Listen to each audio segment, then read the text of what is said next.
संध्या एक समाज सेविका थी। महिलाओं के खिलाफ अगर कोई भी अत्याचार कहीं पर भी होता तो संध्या वहां पहुंच जाती। देखो हरिया, तुम्हारी बीवी को तुमने वो हक नहीं दिया जिसकी वो हकदार थी। अरे नहीं नहीं संध्या दीदी, ये तो बहुत ही अच्छे हैं, मेरा पूरा ख्याल रखते हैं और हमसे बहुत ही प्यार भी करते हैं। अरे सब बकवास है। मुझे तुम्हारे पड़ोसियों ने बताया है कि तुम माँ बनने वाली हो।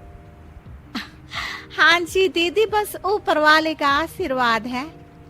अच्छा, यही तो अत्याचार है।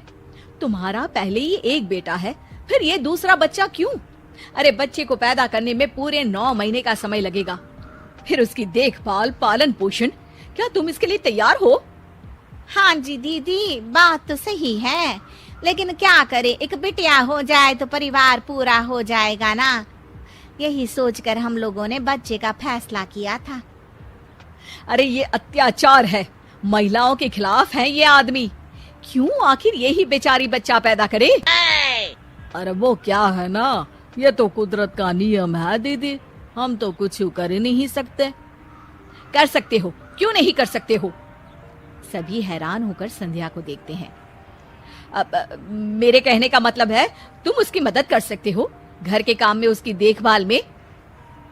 हाँ हाँ, वो तो हम जरूरी करेंगे दीदी, आप ना निश्चिंत होकर जाइए जी।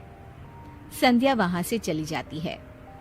अगले दिन औरतों के जमावड़ों के बीच, देखो मैं साफ कह दे रही हूँ कि महिलाओं को घर में बराबरी का दर्जा मिलना चाहिए।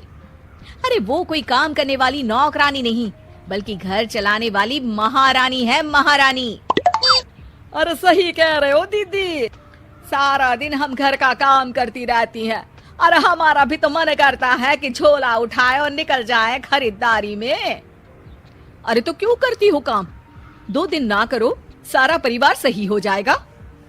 हाँ संध्या दीदी सही कह रही हैं, झाड़ू पोछा, बर्तन, कपड़ा, खाना और न जाने कितने काम हैं जो हम लोग बिना शिकायत के करती रहती हैं, लेकिन हमें वो इज्जत, वो हक नहीं मिलता जिसके हम हकदार हैं। संध्या वहां से भी चली जाती है। एक दिन संध्या घर में बैठकर चाय पी रही होती है कि तभी कुछ आदमी और बूढ़ी औरतें उसके घर आ जाती है। अरे कौन है संध्या यहाँ? मैं हूँ संध्या, और किसने आप पर अत्याचार किया है मुझे बताएं, मैं खबर लेती हूँ उसकी। एक बूढ़ी औरत के साथ संध्या का हाथ हमेशा है। अरे बस करो, लोगों को भड़काती रहती हो, हमारा घर खराब कर रही है। बकवास किया है तूने मेरी बहू के सामने, हैं? अब ना तो वो घर में हम लोगों के लिए खाना बनाती है, ना इन छोटे बच्चों की देखभाल करती है। आखिर कब तक, मैं कहती हूँ आखिर कब तक हमारे समाज की औरतें खाना बनाएंगी? अरे ठीक कह रही है बहन जी, अब हम एक काम करते हैं, हम घर संभाल लेते हैं और औरतों को कहते हैं कि बाहर से पैसा कमा लाए। अरे वो भी तो जरूरी है ना, कमाएंगे नहीं तो खाएंगे क्या? संध्या सोच में पड़ जाती है।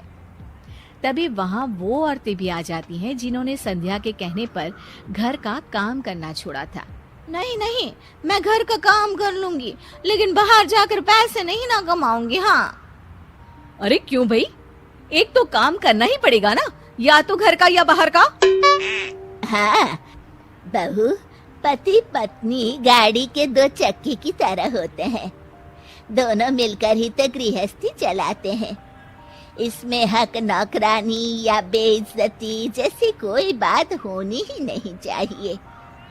और सुन संध्या, अगर महिलाओं के हक की बात करनी है तो उन घरों में जाओ जहां सच में महिलाएं घरेलू हिंसा की शिकार होती हैं। मैं समझ गए आंटी जी कि असली फेमिनिज्म यानी नारीवाद क्या होता है। मैं आगे से ध्यान रखूंगी कि मेरी कही बात सिर्फ हवा में फेंकी तीर ना हो।